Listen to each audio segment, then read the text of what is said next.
6টা পর্যন্ত এটা আসলে আমার ইতে মানে না। সরকার এসি বদ্ধ না করে এসির আরাম খাবে আর জনগণের মার্কেট নিয়ে ভাবতেছে। কিন্তু 6টা বাজে করে দিছে, ওইটা তো আমাদের ক্ষতি হয়ে গেছে। সরকার যদি সরকারি যে ইয়াগুলো আছে অফিসগুলো আছে ওগুলো যদি এসিগুলো বদ্ধ করে তাহলে মার্কেটের চাপ কমে যায়, লোডশেডিং কমে যায়। সরকার এসি বদ্ধ না করে এসির আরাম খাবে আর জনগণের মার্কেট নিয়ে ভাবতেছে।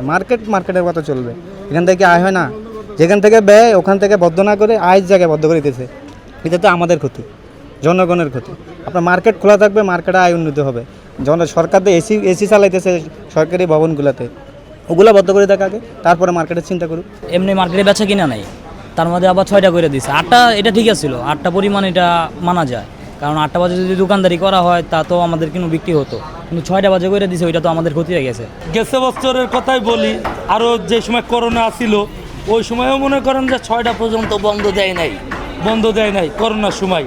কিন্তু হঠাৎ করে এটার ইস্যু লয়ে 6টা পর্যন্ত এটা আসলে আমার ইতে মানে না। যারা কর্মচারী আছে তাদের তো মনে করেন 6টার পর্যন্ত যদি বন্ধ রাখে তাদের স্যালারিটা বেতনটাও কমাই দিব, কারণ 8টা পর্যন্ত করলেই ভালো হয়, বেটার হয়। এখন মহাজনরা তো ওই ইয়েটাই দেখবো যে আমাদের 4 ঘন্টা এখান থেকে মাছ যাইতেছে, এখন হেরাও তো মনে করেন কমানোর লেগার চেষ্টা করবে।